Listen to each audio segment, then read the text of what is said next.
हरे कृष्णा दोस्तों। माघ मास महात्म्य 18वां अध्याय। श्री विशिष्ट जी कहने लगी कि हे राजन, मैंने दत्तात्रेय जी द्वारा कहा, माघ मास का महात्म्य कहा, अब माघ मास के स्नान का फल सुनो। हे प्रंतप, माघ मास सब यज्ञों व्रतों का और तपों का फल देने वाला है।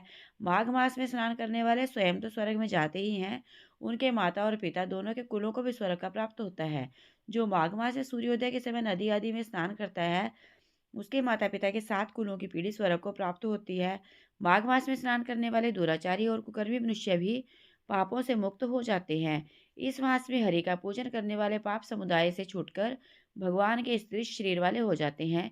यदि कोई आलस से भी माघ में स्नान करता है, उसके भी सब पाप नष्ट हो जाते हैं। जैसे गंधर्व कन्याएं राजा के श्राप से भयंकर फल को भोगती हुई लोमश ऋषि के वचन से माघ में स्नान करने से पापों से छूट गई। यह वार्ता सुनकर राजा दिलीप विनय से पूछने लगा कि हे गुरुदेव, ये कन्याएं किसकी थी? उनको कब और कैसे श्राप मिला? उनके नाम क्या थे? ऋषि के वाक्य से कैसे श्राप मुक्त हुई? उन्होंने कहाँ पर स्नान किया? आप विस्तार पूर्वक सब कथा कहिए। वशिष्ठ जी कहने लगे कि हे राजा, जैसे अरुणि से स्वयं अग्नि उत्पन्न होती है, वैसे ही यह कथा धर्म और संतान उत्पन्न करती है। हे राजन, सुख संगीत नामक गंधर्व की कन्या का नाम विमोहिनी था। सुशीला तथा स्वरवेदी की सुम्बरा, चंद्रकांत की सुतारा तथा सुप्रभा की कन्या चंद्रिका, ये सब 5 सब समान आयु वाली तथा चंद्रमा के समान कांति वाली और सुंदर थी। जैसे रात्रि को चंद्रमा शोभायमान होता है, वैसे ही पुष्पी कलियों के समान खिली हुई यह अप्सराएं थी।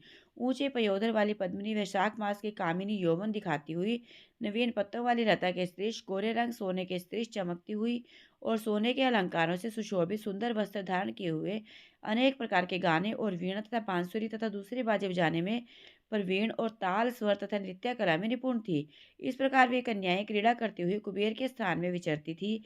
एक समय कौतुकवश माघ मास में एक वन से दूसरे वन में विचरती हुई मंदिर के पुष्प तोड़कर सरोवर पर गौरी पूजा के लिए गई। स्वच्छ जल के सरोवर में स्नान करके वस्त्र धारण कर मौन हो बालू मिट्टी की गौरी बनाकर चंदन कपूर कुमकुम और सुंदर कमलों से उपचार सहित पूजन करके ये पांचों कन्याएं ताल नृत्य करने लगी। फिर ऊंचे गंधार स्वर में सुंदर गीत गाने लगी। जब ये कन्याएं नाचने और गाने में लीन थी, तो उस समय अच्छोद नामक उत्तम तीर्थ में वेद निधि नाम के मुनि के पुत्र अग्नि ऋषि स्नान को गए। वह युवा ऋषि सुंदर मुख, कमल श्रीष नैन, विशाल छाती, सुंदर भुजाओं वाला, दूसरे कामदेव के समान था। शिखा सहित दंड लिए, मृग चर्म ओढ़े, यज्ञोपवीत धारण किए हुए था। उसको देखकर पांचों कन्याएं मुग्ध हो गई और उसका रूप व यौवन देखकर कामदेव से पीड़ित हो देखो देखो ऐसा कहती हुई उस ब्राह्मण के चित्त में कामदेव का डर उत्पन्न करने लगी।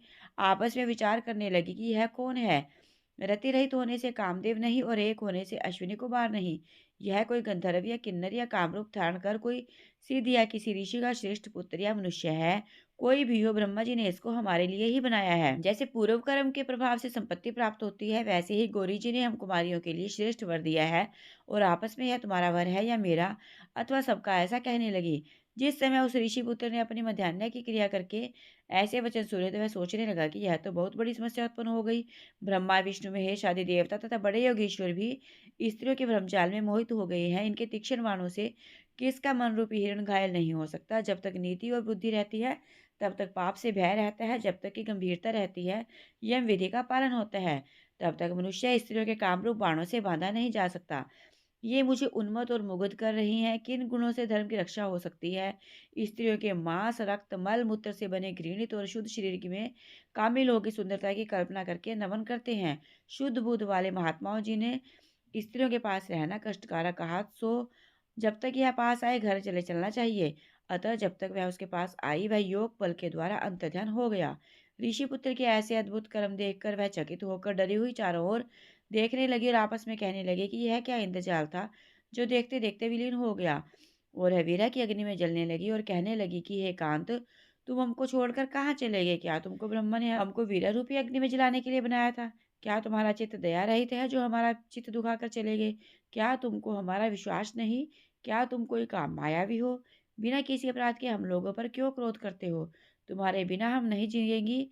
जहाँ पर आप गए हो, हमें शीघ्र ले चलो। हमारा संताप हरो, हमें दर्शन दो। सज्जन लोग किसी का नाश नहीं देखते। तो दोस्तों, कैसी लगी आपको यह 18वें अध्याय की कथा? अगर अच्छी लगी तो प्लीज़ वीडियो को लाइक करें, चैनल को सब्सक्राइब करें, वीडियो को अपने सभी सोशल अकाउंट्स पर शेयर करें और बेल आइकन को दबाना बिल्कुल भी मत भूलें। हरे कृष्णा, राधे राधे।